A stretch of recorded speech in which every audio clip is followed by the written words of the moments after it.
পাহাড় ধস রোধে রকফল নেটিং প্রযুক্তি।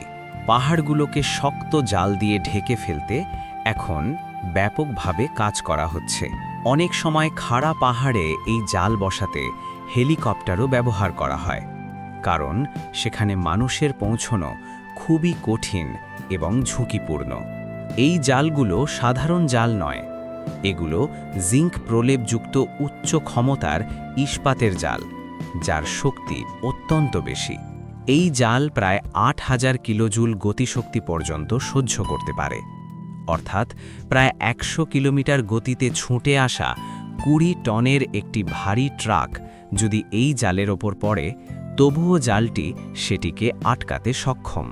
চীনের সিচুয়ান এবং টিবেটের মতো দুর্গম এলাকায় পাহাড় কেটে হাইওয়ে নির্মাণ করার পর পাহাড় ধস ঠেকাতে এই বিশেষ পদ্ধতি ব্যবহার করা হয়। এই প্রযুক্তির নাম রকফল নেটিং। শুধু চায়না নয়, সুইজারল্যান্ড এবং পার্শ্ববর্তী ইন্ডিয়ার পাহাড়ি সড়কগুলোতেও পাথর পড়ে দুর্ঘটনা রোধ করতে এই প্রযুক্তি ব্যাপকভাবে ব্যবহৃত হচ্ছে।